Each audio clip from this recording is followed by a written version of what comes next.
कांग्रेस देश की सबसे पुरानी और एक ऐसी पार्टी रही है जिसका एक वक्त में दबदबा था, जिसने दशकों तक भारतीय राजनीति में केंद्रीय भूमिका अदा की। लेकिन जैसे जैसे वक्त बदला, पार्टी के अंदर असहमति और नेतृत्व के टकराव ने कई बड़े नेताओं को अपनी राह अलग करने पर मजबूर कर दिया।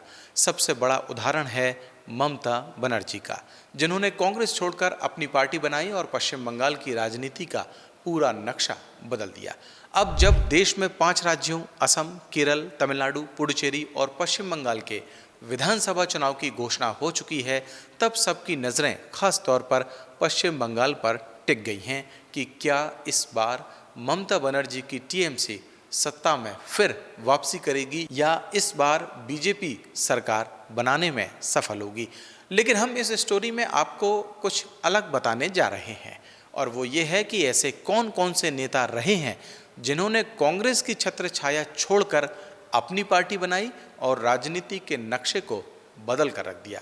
सबसे पहले बात ममता बनर्जी की करते हैं, जिनकी कहानी बगावत से सत्ता तक पहुंचने की लिखी गई। 1970 के दशक से कांग्रेस में रही ममता ने करीब 26 साल तक पार्टी में मजबूत पकड़ बनाए रखी, सांसद बनी और केंद्र में मंत्री भी रही। लेकिन 90 के दशक के आखिर में बंगाल की राजनीति को लेकर उनका टकराव बढ़ गया।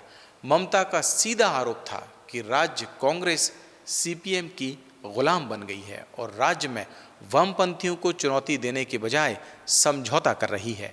1997 में जब कोलकाता में एआईसीसी का बड़ा अधिवेशन हुआ और उन्हें बुलाया तक नहीं गया, तो ममता ने इसे अपनी सियासी बेइज्जती माना। उसी दिन उन्होंने बाहर जनसभा कर नई पार्टी बनाने का ऐलान कर दिया। कुछ ही महीनों में कांग्रेस ने भी उन्हें पार्टी से बाहर का रास्ता दिखा दिया। इसके बाद 1 जनवरी 1998 को ऑल इंडिया तृणमूल कांग्रेस अस्तित्व में आई।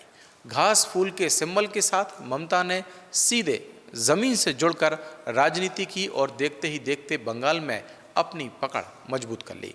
साल 2011 में उन्होंने 34 साल पुरानी वाम सरकार को आखिरकार उखाड़ फेंका और 184 सीटों के साथ सत्ता पर कब्जा कर लिया। आज हालात ये हैं कि टीएमसी बंगाल की राजनीति की धुरी बन चुकी है और ममता बनर्जी ने कांग्रेस को लगभग हाशिए पर पहुंचा दिया है। इस लिस्ट में केवल ममता बनर्जी अकेली नहीं हैं जिन्होंने कांग्रेस से अलग होकर अपनी सियासी पहचान बनाई। इसमें महाराष्ट्र से शरद पवार, आंध्र प्रदेश से वाईएस जगनमोहन रेड्डी, छत्तीसगढ़ से अजीत जोगी और पंजाब से कैप्टन अमरिंदर सिंह का नाम भी प्रमुख तौर पर शामिल है। महाराष्ट्र के दिग्गज नेता शरद पवार ने 1999 में सोनिया गांधी के विदेशी मूल को लेकर आपत्ति जताई। शरद पवार ने पीए संगमा और तारिक अनवर के साथ कांग्रेस छोड़कर 10 जून 1999 को राष्ट्रवादी कांग्रेस पार्टी बनाई। पार्टी ने महाराष्ट्र में मजबूत पकड़ बनाई और कई बार केंद्र में भी सहयोगी रही। अब ये पार्टी एनसीपी एसपी के नाम से जानी जाती है। महाराष्ट्र की राजनीति में आज भी पवार परिवार की धुरी है।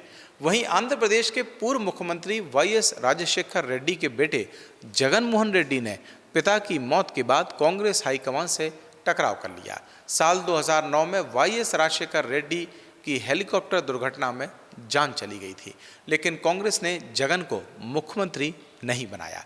नवंबर 2010 में जगन ने कांग्रेस से इस्तीफा दिया और मार्च 2011 में वाईएसआरसीपी की घोषणा कर दी।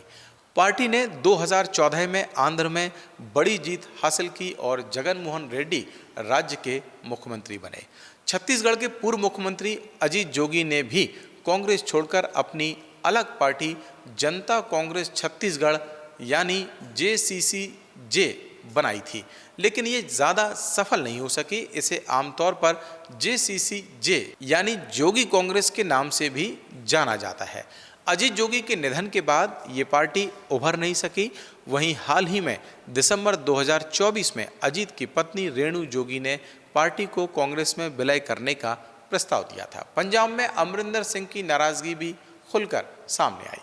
पंजाब के पूर्व मुख्यमंत्री कैप्टन अमरिंदर सिंह को 2021 में कांग्रेस हाईकमान ने मुख्यमंत्री पद से हटा दिया।